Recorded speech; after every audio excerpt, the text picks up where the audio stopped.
بسم اللہ الرحمن الرحیم الرحمن علم القرآن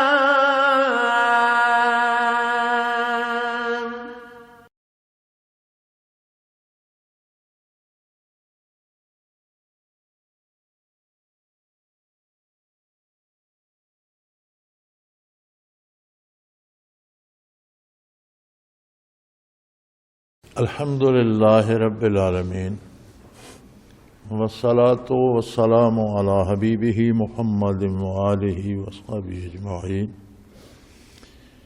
اعوذ باللہ من الشیطان الرجیم بسم اللہ الرحمن الرحیم وَيَقُولُ الْإِنسَانُ أَإِذَا مَا مِتُّ لَسَوْفَ أُخْرَجُ حَيًّا أَوَلَا يَذْكُرُ الْإِنسَانُ أَنَّا خَلَقْنَاهُ مِنْ قَبْلُ وَلَمْ يَكُ شَيْئًا فَوَرَبِّكَ لَنَحْشُرَنَّهُمْ وَالشَّيَاطِينَ ثُمَّ لَنُحْضِرَنَّهُمْ حَوْلَ جَهَنَّمَ جِثِيًّا ثُمَّ لَنَنزِعَنَّ مِنْ كُلِّ شِيَّةٍ أَيُّهُمْ أَشَدُّ عَلَى الرَّحْمَنِ عِتِيًّا ثُمَّ لَنَحْنُ أَعْلَمُ بِالَّذِينَ هُمْ أُولَى بِهَا صِلِيًّا وَإِن مِّنكُمْ إِلَّا وَارِدُهَا كَانَ عَلَى رَبِّكَ حَتْمًا مَّقْضِيًّا اللهم سبحانك لا علم لنا إلا ما علمتنا إنك أنت العليم الحكيم مولاي صل وسلم دائما أبدا على حبيبك خير الخلق كلهم ويقول الإنسان أإذا ما مت لسوف أخرج حيا انسان بڑی عجیب بات کرتا ہے اور وہ یہ سوچتا ہے اور یہ کہتا ہے، زبان پہ لاتا ہے کہ جب میں مر جاؤں گا گوشت پوست گل سڑ جائے گا، ہڈیاں خاک ہو جائیں گی، کچھ نہیں بچے گا، تو کیا پھر میں زندہ کیا جاؤں گا؟ یعنی اسے یہ بہت مشکل نظر آتا ہے کہ جب انسان مر جائے گا، گل سڑ جائے گا، ہڈیاں بھی خاک ہو جائیں گی، تو پھر وہ دوبارہ زندہ انسان کیسے ہو سکتا ہے؟ کیسے زندہ ہوگا؟ کیا پھر مجھے زندہ کھڑا کر دیا جائے گا؟ فرمایا وَلَا يَذْكُرُ الْإِنسَانُ، کیا وہ یہ بات بھول گیا ہے؟ اسے یہ یاد نہیں ہے کہ ہم نے اسے اس حال میں پیدا فرمایا کہ وہ کچھ بھی نہیں تھا۔ اللہ کریم نے مخلوق کو عدم سے وجود بخشا، مادہ بھی نہیں تھا، کچھ بھی نہیں تھا، مادہ بھی اس کی تخلیق ہے، پھر اس نے مادے سے انسانی وجود، اس کی اپنی تخلیق ہے، کتنے مرحلوں سے گزار کر کہاں کہاں سے اس کے ذرات جمع کر کے ایک وجود ترتیب دیا۔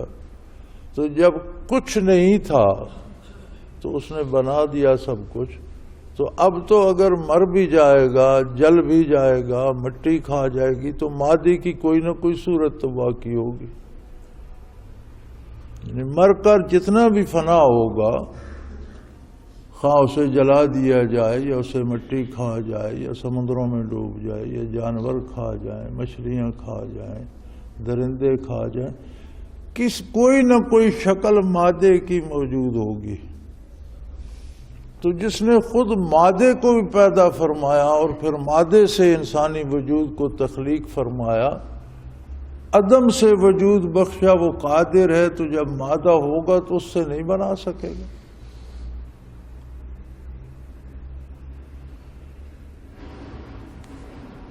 فَوَرَبِّكَ لَنَحْشُرَنَّهُمْ وَالشَّيَاطِينَ ثُمَّ لَنُحْضِرَنَّهُمْ حَوْلَ جَهَنَّمَ جِثِيًّا۔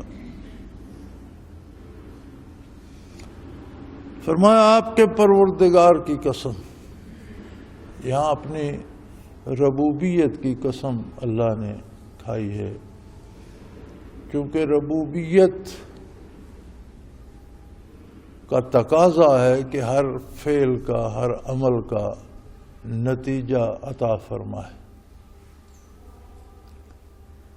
صفت ربوبیت ہی ہے جو تخلیق کرتی ہے، پھر مخلوق کو پالتی ہے، اس کے اعمال کا ایک حصہ ایک درجہ دنیا میں دیتی ہے اور حتمی نتیجہ آخرت کو دے گی۔ یہ ربوبیت کا تقاضا ہے کہ وہ ہر عمل پہ اس کا نتیجہ عطا کرے۔ لہذا یہاں ربوبیت کی قسم کھائی کہ میری ربوبیت اس بات پہ گواہ ہے۔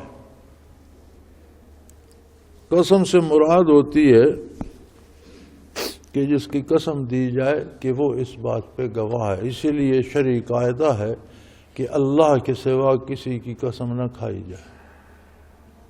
یہ جو رواج ہے ماں کی قسم تمہارے سر کی قسم، یہ شرعاً سارے غلط ہیں۔ قسم صرف اللہ کی کھائی جا سکتی ہے۔ یہاں اللہ کریم نے اپنی صفت ربوبیت کو اس پہ شاہد قرار دیا ہے کہ میری ربوبیت گواہ ہے کہ جو کچھ کوئی کرتا ہے اس کا نتیجہ اللہ کی ربوبیت اسے عطا کرتی ہے۔ سو تقاضائے ربوبیت ہے، اور ربوبیت اس بات پہ گواہ ہے کہ ہم ان سب کو ضرور جمع کریں گے، اور ان کے ساتھ ان کے شیطانوں کو بھی۔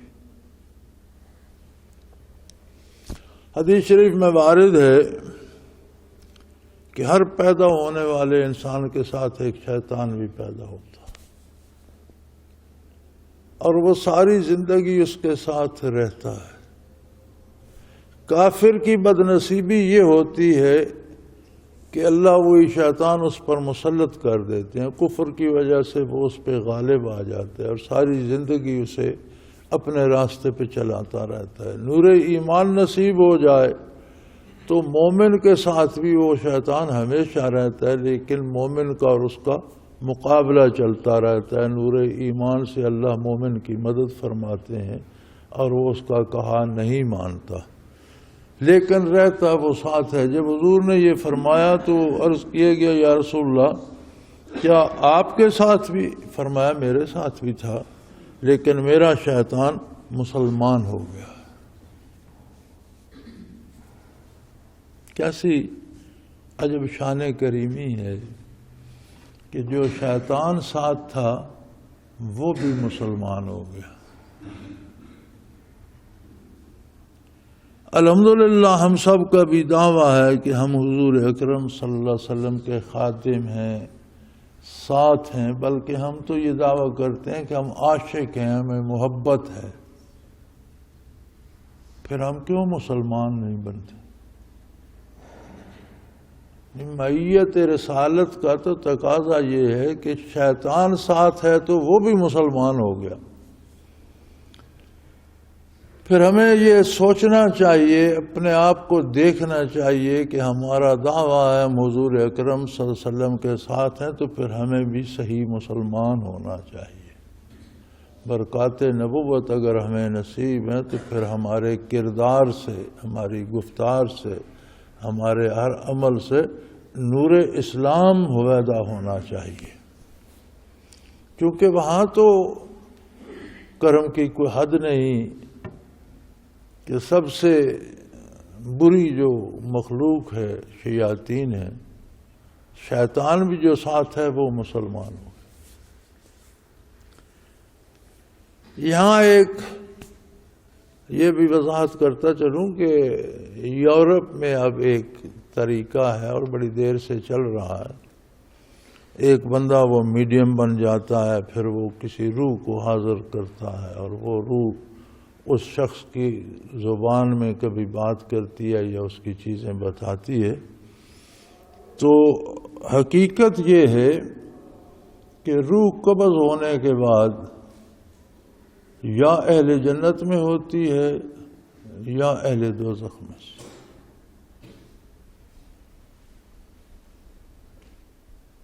القبر روضۃ من ریاض الجنہ او حفرۃ من حفر النیران او کما قال رسول اللہ صلی اللہ علیہ وسلم کہ قبر یا جنت کا باغ ہے یا دوزخ کا گڑھا ہے۔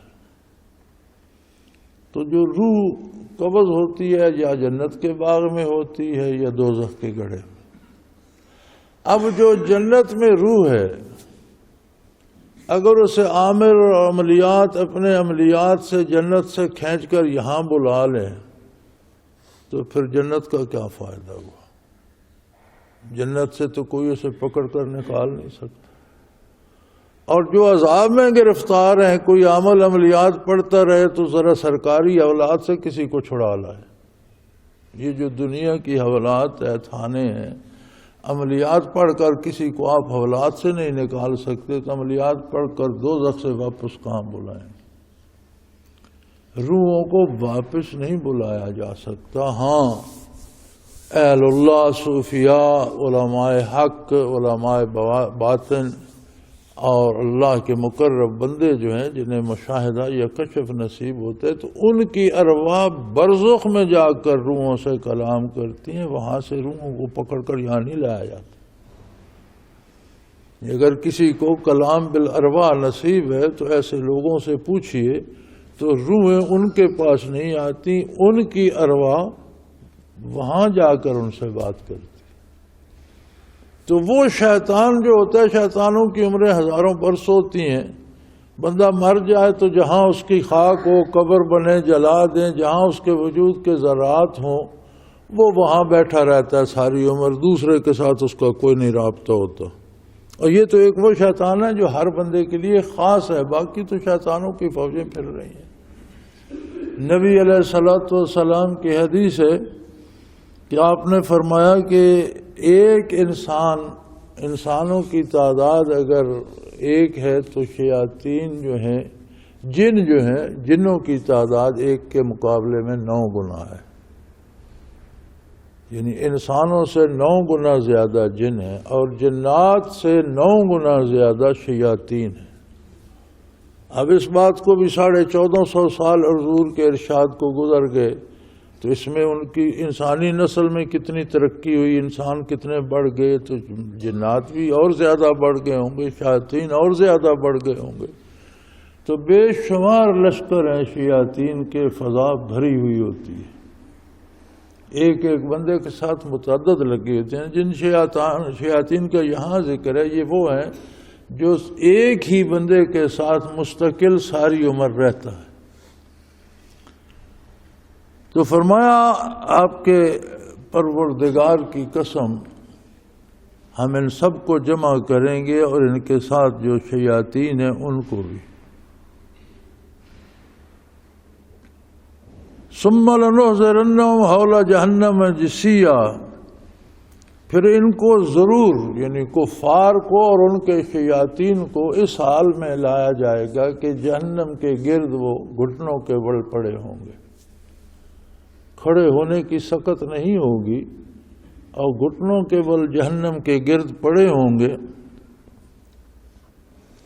ثم لننزعن من كل شيعة أيهم أشد على الرحمن عتيا، پھر ہم ہر گروہ سے ضرور پوچھیں گے کہ اب بتاؤ تم میں سے کون رحمان کا سرکش ہے، کتنی سرکشی کر سکتے ہے، ذرا اب سرکشی کر کے دکھاؤ. جو دعوے دنیا میں تم کرتے تھے اب کوئی دعویٰ کر کے دکھاؤ.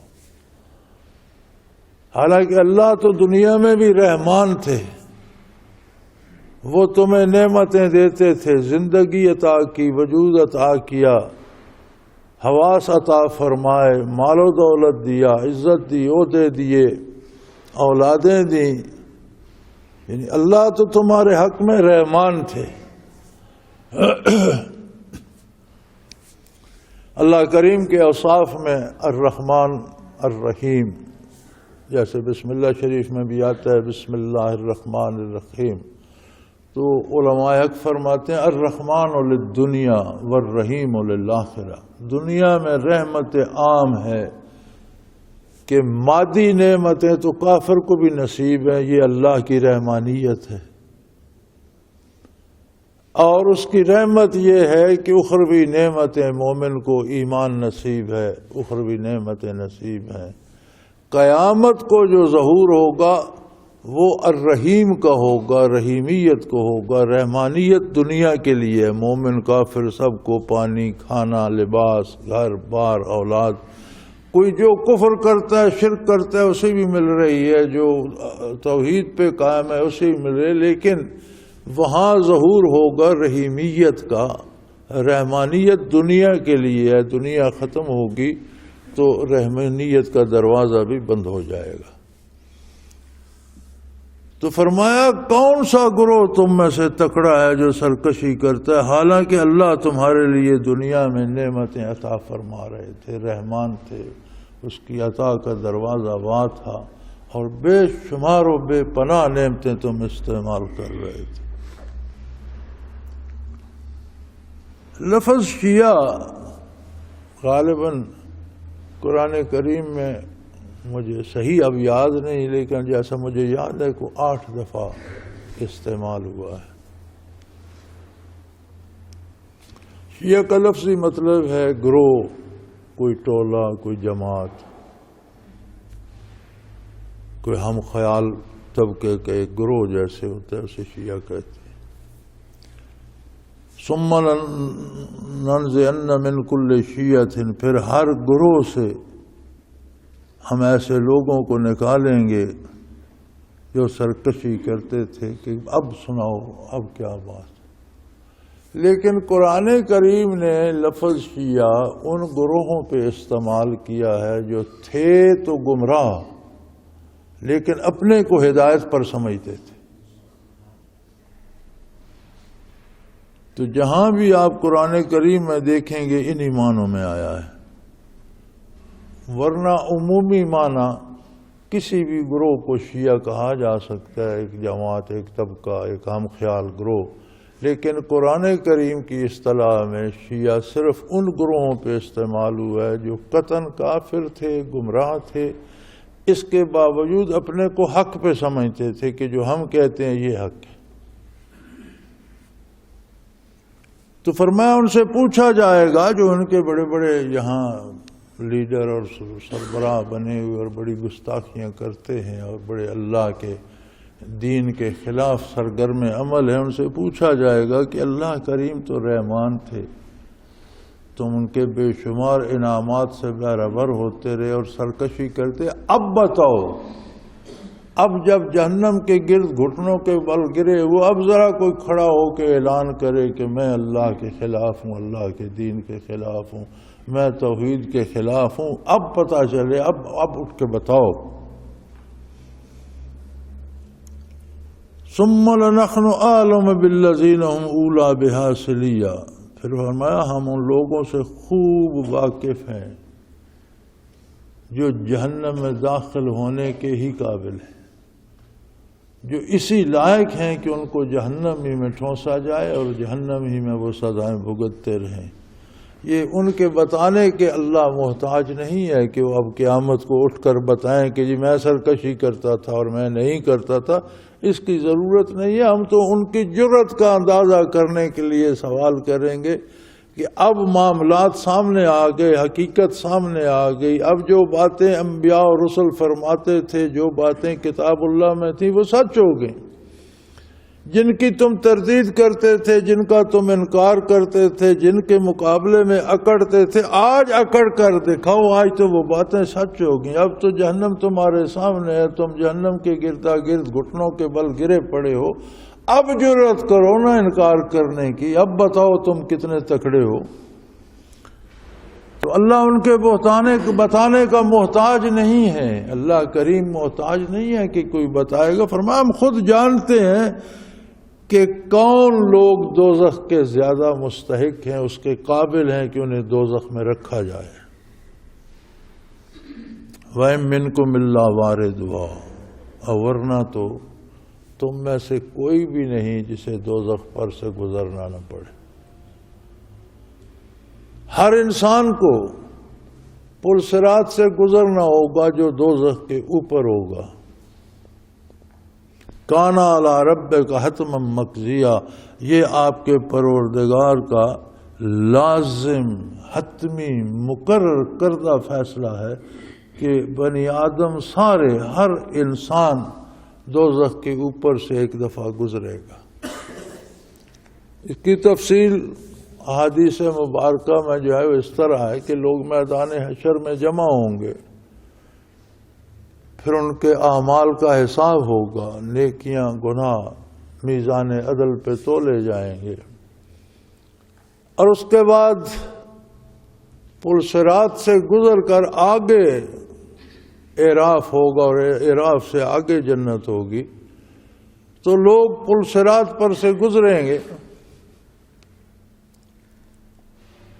کچھ ایسی ہستیاں ہوں گی جو بجلی کی طرح گزر جائیں گی،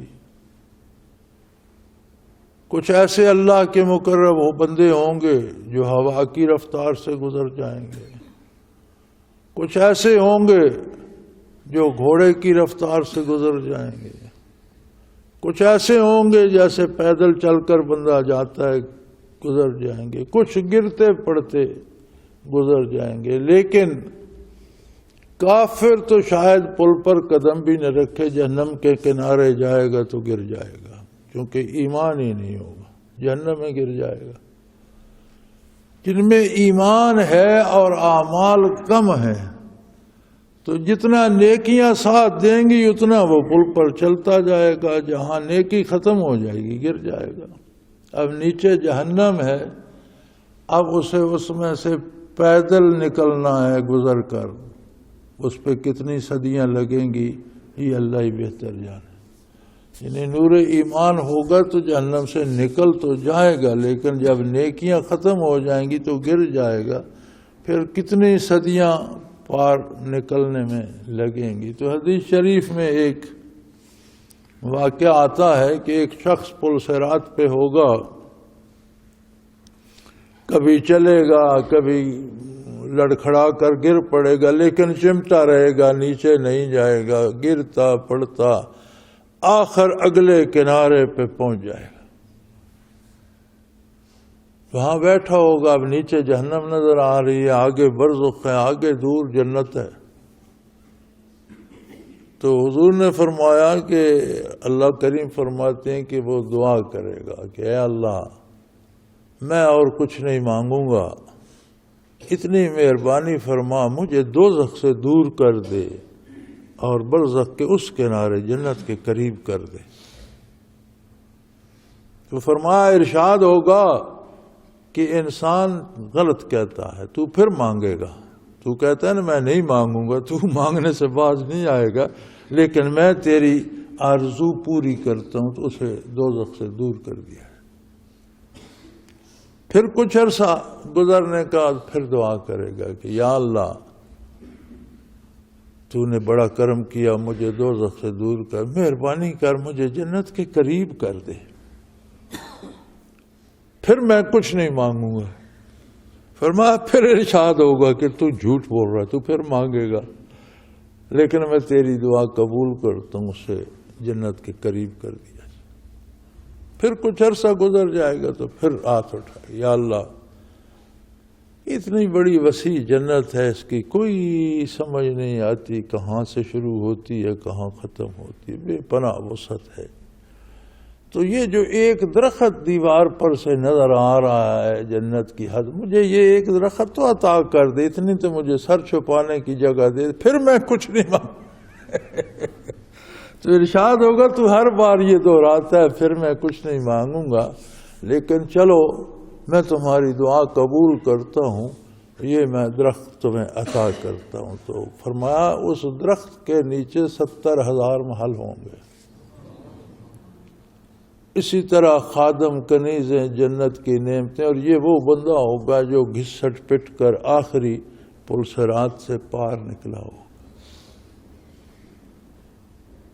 تو یہاں اسی کا تذکرہ ہو رہا ہے، ثم لنحضرنہم حول جہنم جثیا، ان سب کو ہم گھٹنوں کے بل جہنم کے گرد اکٹھا کر دیں گے۔ ثم لننزعن من کل شیعۃ، پھر ہر گروہ سے جو ان کے لیڈر اور بنے ہوئے تھے، ان کے سربراہ اور ان کے آگے تو جو ان کو برائیاں سکھاتے تھے، ان کو ہم الگ کریں گے اور ان سے پوچھیں گے کہ ایہم اشد علی الرحمن یا اللہ کی تو بڑی رحمانیت کے مزے اڑا رہے تھے اور تم غصہ. اب بتاؤ نا، اب کون ہے؟ اب ذرا سینے پہ ہاتھ مار کے بتاؤ کہ جی میں مخالفت کرتا ہوں اللہ کریم کی، اور میں یہ نہیں مانتا، میں وہ نہیں مانتا. ثم لنحن اعلم بالذین هم اولی بہا، یا پھر ان کے بتانے پہ موقوف نہیں ہے، ہم جانتے ہیں ذاتی طور پر ہمارے علم میں ہے کہ کون جہنم میں ڈالے جانے کے قابل ہے. وَإِن مِّنكُمْ إِلَّا وَارِدُهَا، ویسے تو اے انسان ہو مومن کافر ہر بنی آدم کو پل صراط پر سے گزرنا ہوگا، جہنم پر سے گزرنا ہوگا. ثُمَّ نُنَجِّي الَّذِينَ اتَّقَوْا وَنَذَرُ الظَّالِمِينَ فِيهَا جِثِيًّا، پھر جن لوگوں نے اللہ کا تقوی اختیار کیا، اللہ سے تعلق استوار کیا، اللہ کی اطاعت کی خلوص دل سے، اللہ کے فرمان بردار رہے، ان کو تو ہم پار پہنچا دیں گے، ان کو تو نجات دے دیں گے، وہ تو گزر جائیں گے اور جنت میں چلے جائیں گے. وَنَذَرُ الظَّالِمِينَ فِيهَا جِثِيًّا، اور جنہوں نے ظلم کیا، شرک کیا، کفر کیا. إِنَّ الشِّرْكَ لَظُلْمٌ عَظِيمٌ، سب سے بڑا ظلم اللہ کے ساتھ شرک کرنا ہے. تو جنہوں نے شرک و کفر میں عمریں بسر کی، اللہ کی نافرمانی میں عمریں بسر کی، انہیں جہنم ہی میں رہنے دیں گے، وہیں پڑے رہیں گے.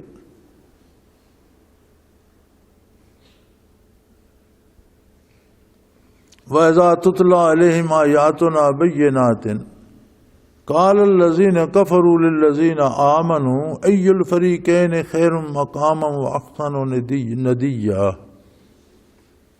کفار یہ سمجھتے ہیں کہ ہمارے پاس مال و دولت ہے، اولاد ہے، عہدے ہیں، مرتبے ہیں، تو وہ مومنین سے کہتے ہیں کہ ذرا دیکھو تو صحیح کون خوشحال ہے، تم لوگ خوشحال ہو یا ہم خوشحال ہیں.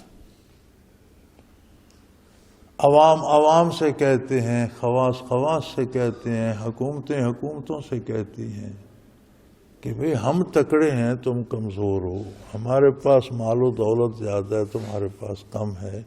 اگر تم اللہ کے مقرب ہوتے تو یہ نعمتیں تمہارے پاس زیادہ ہوتی، تم تو ہم سے کم تر ہو، تمہارے پاس ہم سے قوت بھی کم ہے، مال و دولت بھی کم ہے. جب اللہ کی آیات ان پر پڑھی جاتی ہیں، کھلی آیات، واضح احکام دینے والی آیات، واضح اخبار دینے والی آیات، تو کافر ایمانداروں سے کہتے ہیں کہ یار دیکھو تو صحیح، اگر تم حق پر ہوتے، تم اللہ کے پیارے ہوتے تو تمہارے پاس دولت ہوتی، تم ہمارے دروازے پہ مانگتے پھرتے ہو، تمہارے پاس طاقت ہوتی، تم ہماری پناہیں ڈھونڈتے پھرتے ہو. ای الفریقین خیر مقاما واحسن ندیا، کون سا شخص دنیا میں خوشحال ہے، اچھی حالت میں ہے، اچھے مقام پر ہے، اور کس کی محفل بہت اچھی ہے، کس کے ساتھ اچھے لوگ ہیں، خوشحال لوگ ہیں. یعنی دنیا کے اعتبار سے خوشحالی کو وہ بہت اچھائی سمجھ رہے ہیں. انہیں بتائیے کہ دولت دنیا جو ہے یہ اس کا کوئی اعتبار نہیں ہے. اب کافر کو ایک اور سہولت بھی ہے کہ دنیا میں کافر سے بھی نیکی ہو جاتی ہے، کافر بھی اچھے کام کر جاتے ہیں، سڑکیں بنا دیتے ہیں، ہسپتال، اب بھی ہمارے بہت سے ہسپتال ہندوؤں کے نام پر ہیں، گنگا رام ہسپتال، گوداب دیوی ہسپتال جو ہندوؤں نے بنائے، صدیوں سے لوگوں کا علاج معالجہ ان میں ہو رہا ہے. کنویں بنا دیتے ہیں اور کسی کی مدد کر دیتے ہیں، خیرات کر دیتے ہیں. تو کافر کی نیکی بصورت دولت دنیا انہیں دنیا میں لوٹا دی جاتی ہے. کچھ یہ بھی ان کے ساتھ رعایت ہوتی ہے کہ ان کے ہر عمل کا جواب جو ہے، نیکی اللہ ضائع نہیں فرماتے. کافر بھی کرے تو کافر آخرت پر تو اس کا ایمان نہیں ہوتا، اس لیے اسے آخرت میں کچھ نہیں ملے گا. وہ کرتا ہی دنیا کے لیے ہے کہ میری شہرت ہو جائے، یا میرے مال کا نقصان نہ ہو، یا میری جان کا، صحت کا نقصان نہ ہو. وہ نیکی کرتا ہی اس غرض سے ہے، تو وہ چیزیں اسے دے دی جاتی ہیں. تو عموماً دنیا کافروں کے پاس اس لحاظ سے زیادہ ہو جاتی ہے. لیکن جب آنکھ بند ہوگی تو دنیا تو رہ جائے گی، آگے اس کے لیے کچھ بھی نہیں ہوتا۔ تو فرمایا ذرا ان سے فرمائیے وَكَمْ أَهْلَكْنَا قَبْلَهُمْ مِنْ قَرْنٍ ہم احسن اساسا ورعیا، ذرا اپنے گزرے ہوئے کافروں کا انجام تو دیکھو، جن کے پاس حکومتیں بھی تھیں، فرعون، نمرود، شداد جیسے لوگ جنہوں نے مطلق العنانی کی حد کر دی کہ اپنے خدا ہونے کا دعویٰ کر دیا اور لوگوں سے سجدے کروائے، بڑی بڑی حکومتیں، بڑی بڑی فوجیں، بڑے بڑے لشکر، اور خوشحال لوگ جو کافر دنیا میں رہے، جب آنکھ بند ہوئی تو وہ لو لشکر، وہ فوجیں، وہ کس کام آئی ان کی؟ آج کہاں ہیں وہ لوگ؟ کتنے تم سے پہلے کتنے لوگوں کو ہم نے ہلاک کر دیا، تباہ کر دیا، جو نمود و نمائش اور مال و دولت میں تم سے زیادہ تھے۔ دنیا پر کوئی اعتبار نہیں کہ کسی کے پاس دنیا زیادہ ہے اور دنیا کم ہے۔ اللہ ایمان عطا کرے، اعمال درست ہوں اور حلال رزق سے دنیا کی نعمتیں ملیں تو یہ بھی اللہ کا انعام ہے۔ ناجائز طریقے سے یا گناہ کر کے یا چوری ڈاکے سے یا کفر کر کے شرک کر کے دنیا جمع ہو جائے تو وہ مزید عذاب کا سبب ہے۔ لہذا دنیا کا اعتبار نہیں، تم سے پہلے، تم سے طاقتور، تم سے نمود و نمائش میں زیادہ اچھے اور تم سے زیادہ دولت جمع کرنے والے، کیا انجام ہوا ان کا؟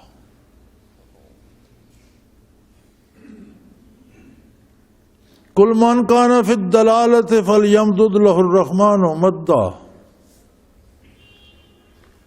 انہیں فرما دیجئے کہ جو شخص زیادہ گمراہی میں پڑ جائے اللہ رحمان اسے مہلت دے دیتے ہیں اور آہستہ آہستہ وہ آگے بڑھتا رہتا ہے۔ یہ بھی ابتلاء الہی ہے کہ گناہ کرتا رہے اور اس پر گرفت نہ ہو، کفر کرتا رہے اور کوئی گرفت نہ ہو۔ یہ اللہ کی جو گرفت آتی ہے کافر پر بھی آتی ہے تو مراد یہ ہوتی ہے لعلہم یرجعون، ہو سکتا ہے اس کی وجہ سے وہ توبہ کر جائے، اس کو خیال آ جائے کہ میں کمزور ہوں، میں فانی ہوں، اللہ قادر ہے، اللہ کی گرفت بڑی ہے۔ لیکن بدنصیبی یہ ہوتی ہے کہ کافر کو یہ بھی سمجھ نہیں آتی، آگے آگے بڑھتا رہتا ہے۔ مومن پہ کسی گناہ کی گرفت آتی ہے تو اسے توبہ نصیب ہو جاتی ہے، وہ اللہ سے ڈرتا ہے، رجوع اللہ کرتا ہے، اس برائی کو چھوڑ دیتا ہے۔ تو فرمایا اللہ کا یہ عجیب نظام ہے، وہ اللہ رحمان ہے، اور کافر کو، برائی کرنے والے کو آہستہ آہستہ مہلت دیے جاتے ہیں۔ آخر ختم تو ہونی ہے اس کی مہلت بھی، آخر کو اس نے بھی مرنا ہے۔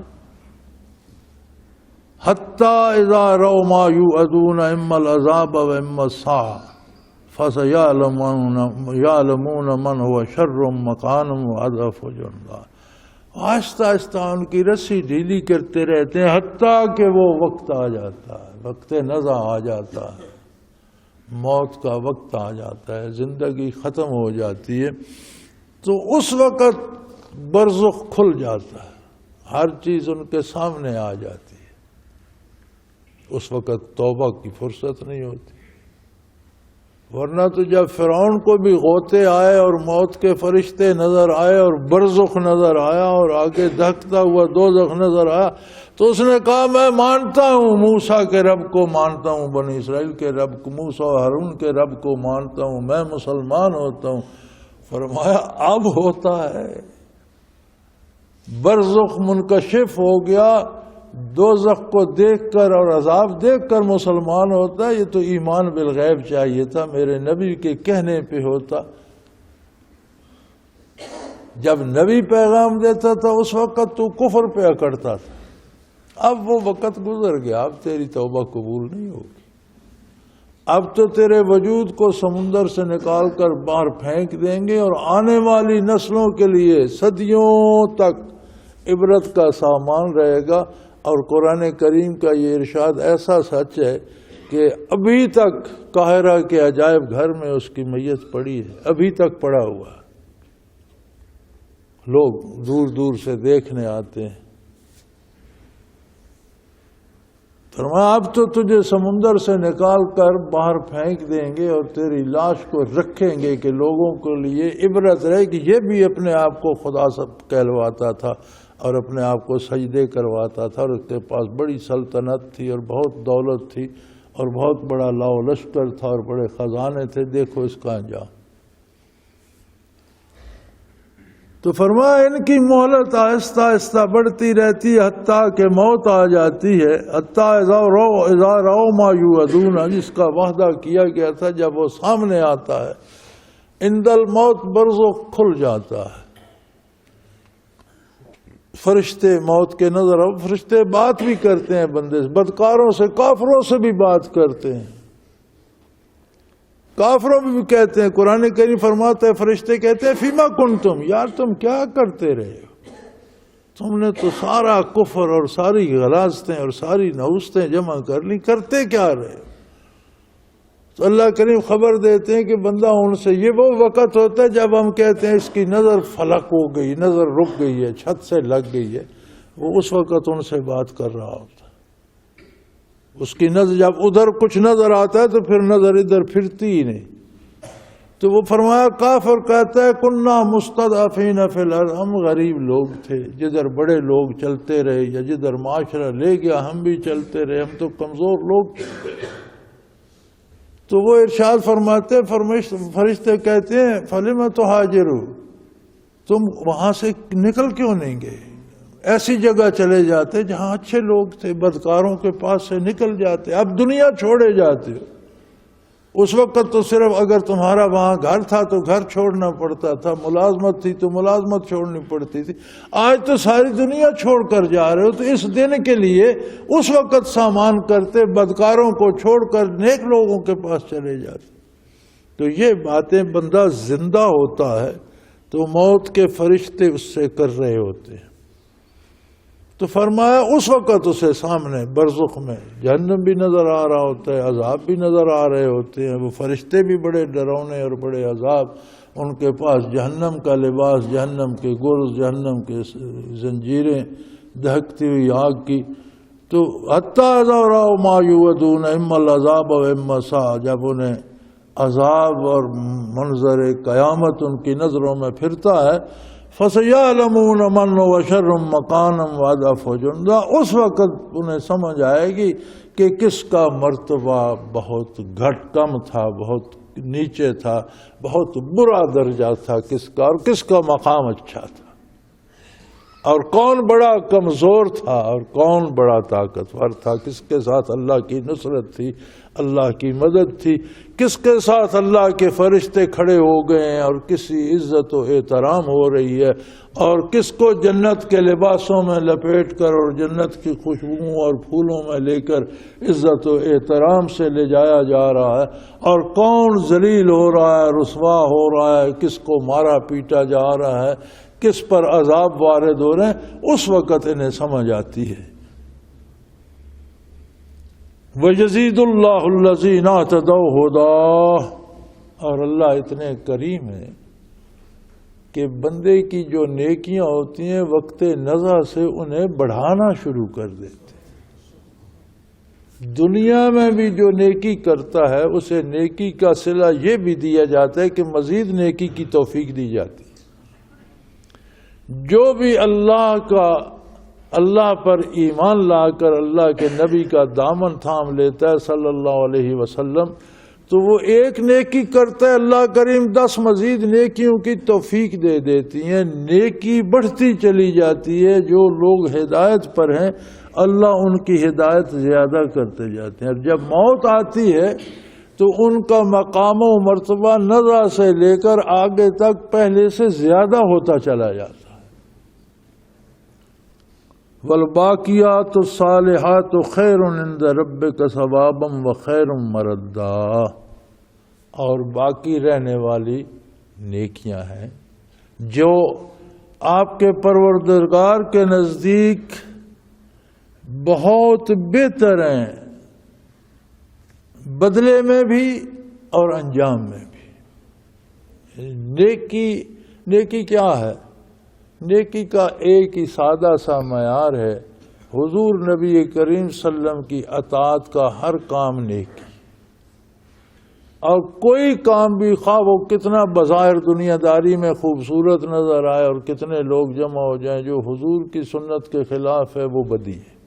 نیکی اور بدی کا معیار آقا نامدار صلی اللہ علیہ وسلم کے ارشادات، آپ کی عمر مبارک، آپ کا عمل مبارک، آپ کی ارشادات، جن چیزوں کو حضور نے پسند فرمایا، یہ سب نیکی ہے، اس کے باہر کوئی نیکی نہیں۔ یعنی حضور اکرم صلی اللہ علیہ وسلم کی اطاعت کے باہر کوئی کام آپ کریں، وہ کتنا بظاہر خوبصورت نظر آئے، کتنے اس پہ پیسے جمع ہو جائیں، کتنا کچھ ہو جائے، وہ نیکی نہیں ہو سکتا۔ نیکی حضور کی اطاعت کی حدود کے اندر ہے۔ اور فرمایا نیکی میں یہ کمال ہے کہ یہ نیکیاں جو ہیں یہ بہترین چیز ہیں اور یہ ہمیشہ باقی رہنے والی ہیں، پھر ان میں بڑھوتری ہوتی رہتی ہے، زیادتی ہوتی رہتی ہے۔ ظلم یا گناہ یا کفر یا شرک جو کیا ہے اللہ اسی کا عذاب دے گا، اسے بڑھائے گا نہیں۔ ہر نیکی کو بڑھا کر ثواب دیتا ہے۔ بندہ نیکی کرتا ہے اپنی حیثیت کے مطابق، وہ اجر دیتا ہے اپنی شان کے مطابق۔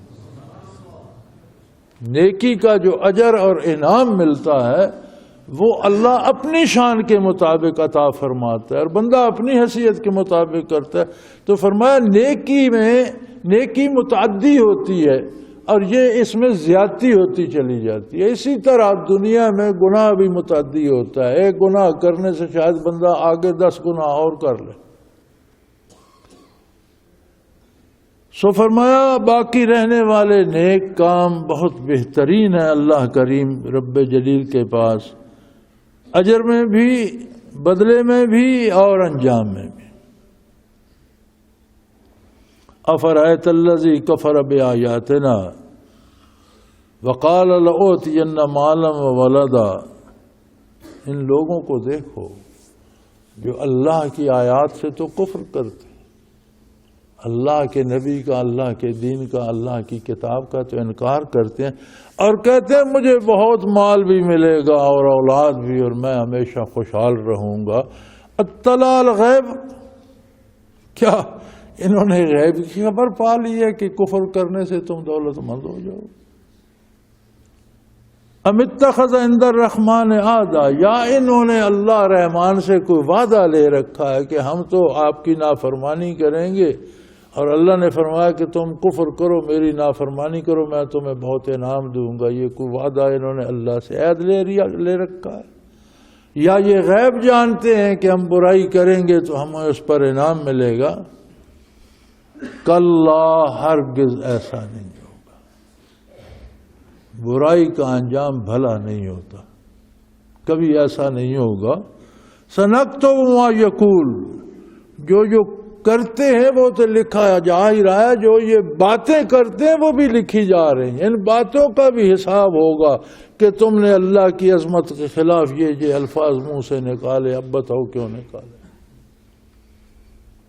وَنَمُدُّ لَهُ مِنَ الْعَذَابِ مَدًّا، اور ان کا کردار اور ان کی یہ باتیں، یہ سمجھتے ہیں ہمیں مہلت مل رہا ہے، موج کر رہے ہیں۔ فرمایا جس طرح تم موج کرو اسی طرح تمہارا عذاب بھی آہستہ آہستہ بڑھتا جا رہا ہے۔